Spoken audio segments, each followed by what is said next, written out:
Coach, thoughts on preseason practices so far?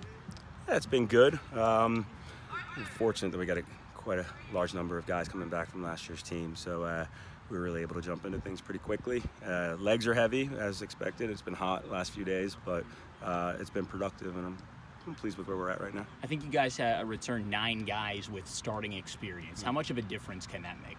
It makes a big difference. It meant that this whole spring we got to be pretty functional with our group and really kind of lay in our tactics for what we wanted to do over the first 6 months of the year. So from that standpoint, it was good, and now we use the other guys to kind of complement and supplement. Does that allow you to get more accomplished during the spring workouts and what you've done here early in the preseason? Exactly. We were able to implement a lot of what we were looking to do from formationally with our tactics, how we want to play, and from that standpoint, it made it significantly easier. And then it's a good group that won 9 games last year, so a lot of the foundation was laid a season ago and just kind of reinforced throughout the year. What is it that you expect from this team this year? You mentioned the 9 wins this season. Maybe not a win total from you, Coach, but what are you expecting to see from them? Yeah, I expect to see us win more games.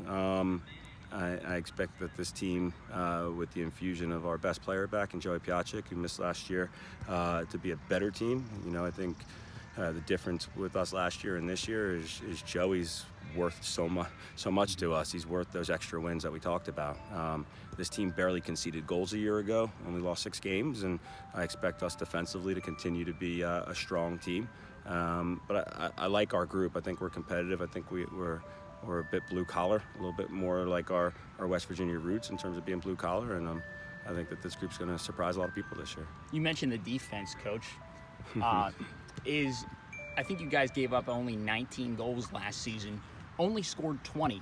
How much does this experience, the return of Joey, can it lead to more pop on offense for you this year? 100%. I think Joey's probably going to break the all-time assist record at WVU. You take that out of your lineup, yeah, you're going to have some issues scoring goals. So adding Joey Piacic back in is an attacking centerpiece for us, but he also does so much work. He covers so much ground. He is our general, and so he's going to help both sides of the ball. But yeah, when your best attacking player is coming back, I think that in itself bodes well for us, producing some more on the attacking end of things. But overall, we're a better team because he makes everybody better by being on the pitch. I think Albert was your leading goal scorer last year. He's back again. Yeah. Do you expect more from him this season, especially with that reinsertion of Joey into the team? Of course. With Albert back, Albert had a fantastic second year for us, and to be quite honest with you, he's better now than he was a year ago. He's fitter now. He's stronger now. Is another year in our system. And I think Albert, is only scratching the surface of what he's capable of doing. But I think there's a lot of players that we anticipate being better for us this year. And, we're going to miss those couple seniors that we had in our starting lineup, but the group of guys that we've got this year, I think, are more than capable of being successful. Defensively, are you confident in what you guys have returning? There's a couple of players that had a lot of minutes and a lot of starts that are now gone. Any ideas who you'll be plugging into those spots? Will it be a group effort? Yeah, Kevin Morris was played in defensive midfield for us last year. He's going to move into the back line where Stephen James is vacated. And so right there, Kevin as a freshman was fantastic for us, but his natural position was center back, and he got in and started in the midfield for us, so no problem there. Sebastian Garcia-Herreros is a natural right back. He played in midfield for us last year. He's going to slot back into the right back position where Louis Thomas was. And then we've brought in a fantastic transfer in Andres Muriel. He spent 2 years at Central Connecticut, and kid's big time, Spanish kid from Sevilla, Spain.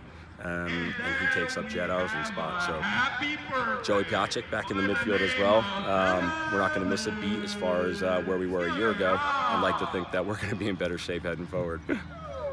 Have you determined who's going to be starting at goalie this season, Coach? Is that still up for debate? I think it's always up for. I think every starting position is always up for debate. But Steven Tikeski jumped in at the end of last year and was fantastic for us.